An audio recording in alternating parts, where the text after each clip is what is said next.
नमस्कार, निडंका में आप सभी का स्वागत है। देश यह पूछ रहा है कि आखिरकार बार बार क्यों मुस्लिम समुदाय हिंसा भड़का रहा है।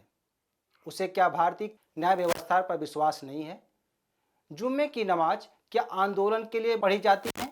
मुस्लिम समुदाय में शुक्रवार का दिन पवित्र माना जाता है। अल्लाह के दरबार में यह रहम का दिन है। इस दिन नमाज पढ़ने वाले पूरे हफ्ते की गलतियों के लिए माफ़ी मांगते हैं और आने वाले दिनों में एक अच्छा जीवन जीने का वादा करते हैं। लेकिन ऐसा नहीं हो रहा है, इसके उलट हो रहा है। यहाँ तो शुक्रवार को गलतियाँ जानबूझकर की जा रही हैं, बम फेंके जा रहे हैं, उपद्रव किया जा रहा है। किस हिसाब से इस्लाम शांतिप्रिय धर्म है या साइंस की कसौटी पर खरा उतरता है, यह सवाल उठने लगा है। वर्तमान में दोनों बातें दिखाई नहीं दे रही हैं, क्योंकि जिस तरह से शुक्रवार को उपद्रव किया गया है, यह किसी धर्म में नहीं लिखा है कि खास मौके पर हिंसा की जाए। क्या इन उपद्रवियों को अल्लाह माफ करेंगे? यह सवाल मुस्लिम समुदाय को खुद ढूंढना चाहिए। शुक्रवार को मुस्लिम समुदाय ने नुपुर शर्मा और नवीन जिंदल के विवादित बयान को लेकर जमकर उपद्रव किया। दिल्ली, लखनऊ, बंगाल, रांची आदि स्थानों पर गाड़ियां जलाई गई। उत्तर प्रदेश में हजारों लोगों पर केस दर्ज किया गया है और सैकड़ों लोगों गिरफ्तार किए गए हैं। संवेदनशील इलाकों में धारा 144 लागू की गई है। कुछ ऐसा ही अन्य राज्यों में भी किया गया है। उपद्रव के बाद इंटरनेट बंद कर दिया गया है। दिल्ली के जामा मस्जिद में भी हंगामा हुआ। इस दौरान मस्जिद के शाही इमाम ने कहा कि ये लोग ओवैसी के आदमी हैं। शाही इमाम ने साफ शब्दों में ओवैसी पर अंगुली उठाया है। 2 दिन पहले ही दिल्ली में AIM के कार्यकर्ताओं ने दिल्ली में प्रदर्शन किया। उन्हें गिरफ्तार भी किया गया। जबकि गुरुवार को दिल्ली पुलिस ने ओवैसी के खिलाफ केस दर्ज किया तो उन्होंने कई तरह के सवाल उठाए।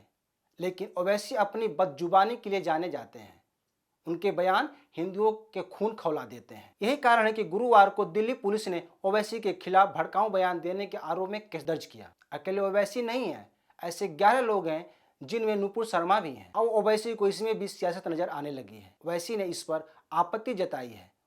उन्होंने ट्विटर पर लिखा, मुझे FIR का एक अंश मिला। यह पहली प्राथमिकी है जो मैंने देखी है, जो यह स्पष्ट नहीं कर रही है कि अपराध क्या है। हम इसे भयभीत नहीं होंगे। अभद्र भाषा की आलोचना करने और अभद्र भाषा देने की तुलना नहीं की जा सकती। ओवैसी का कहना है कि वे भड़काऊ भाषण नहीं दिए थे, तो किस लिए मेरे ऊपर केस दर्ज किया गया? तो ओवैसी साहब, हम बता देते हैं कि आपने कब कब मर्यादाओं को लांघा है, हिंदुओं की भावनाओं को भड़काया है। आप जैसे लोग बार बार संविधान की बात करते हैं, लेकिन संविधान को उसी तरह नकारते भी हों। आप लोग केवल नफरत की भाषा बोलते हैं।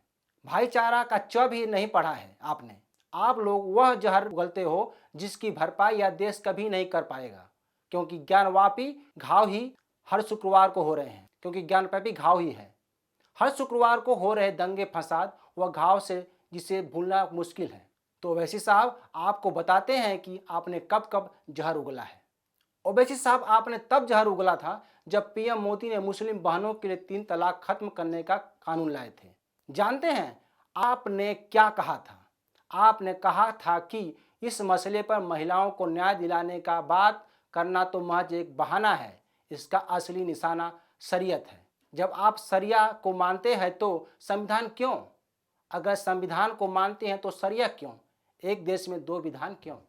आप वही हैं जो 2018 में महाराष्ट्र के लातूर में कहा था कि संविधान में कहीं भी यह नहीं लिखा है कि किसी को भारत माता की जय बोलना है। मैं यह नारा नहीं लगाता। आप क्या करने जा रहे हैं? भागवत साहब, अगर आप मेरे गले पर चाकू भी रखेंगे तो मैं ये नारा नहीं लगाऊंगा। गौरतलब है कि RS प्रमुख मोहन भागवत ने कहा था कि नई पीढ़ी को भारत माता की जय के नारे लगाना चाहिए। अभी अभी ज्ञानवापी मस्जिद पर उठे विवाद पर आपने जो फेसबुक पर लिखा था उसे हर हिंदू का खून खौल उठेगा। फेसबुक पर लिखते हैं कि मुगलों से भारत के मुसलमानों का कोई रिश्ता नहीं है, लेकिन ये बताओ कि मुगल बादशाहों की बीवियां कौन थीं? ऐसे बयान हिंदू महिलाओं का अपमान है। क्या इस बयान पर आप पर केस नहीं होना चाहिए? आप जैसे लोग हर बार हिंदू मर्यादाओं की इज्जत को तार तार करते हैं। आप लोग हिंदुओं की सहनशीलता को कमजोरी समझते हैं। आपने एक बार कहा था कि इस्लाम ही सभी लोगों का धर्म है। अगर दूसरे धर्म के लोग इस्लाम अपनाते हैं तो यह उनके लिए घर वापसी जैसा होगा। हर बच्चा मुस्लिम होकर ही जन्म लेता है, जो सरासर झूठा है। 25 दिसंबर 2021 की कानपुर में चुनावी सभा में आपने धमकी देने वाले लहजे में कहा था कि हम मुसलमान तुम्हारे जुल्म को भूलने वाले नहीं हैं, हम तुम्हारे जुल्म को याद रखेंगे और अल्लाह तुम्हें अपनी ताकत के जरिए नेस्तनाबूद कर देगा। याद रखो, हमेशा योगी मुख्यमंत्री नहीं रहेंगे, मोदी हमेशा नहीं रहेंगे। हम मुसलमान वक्त के चलते खामोश जरूर हैं, लेकिन भूलेंगे नहीं, हम याद रखेंगे। हालात बदलेंगे, तब तुमको कौन बचाने आएगा? जब योगी मठ चले जाएंगे, मोदी पहाड़ों में चले जाएंगे। यह धमकी नहीं तो क्या है?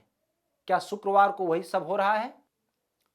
तो ओवैसी जी, अगर आपको ये बयान याद नहीं है तो अपने दिमाग पर जोर डालिए और गूगल बाबा पर सर्च करो अपनी बदजुबानी। यह मत कहिए कि हमने भड़काऊ बयान नहीं दिया है, फिर केस क्यों? जिस तरह से महाराष्ट्र के औरंगाबाद में औरंगजेब की कब्र पर AIMIM नेता गए, वह भावना भड़काने वाला था। यह वीडियो कैसी लगी कमेंट कर हमें जरूर बताएं। नमस्कार।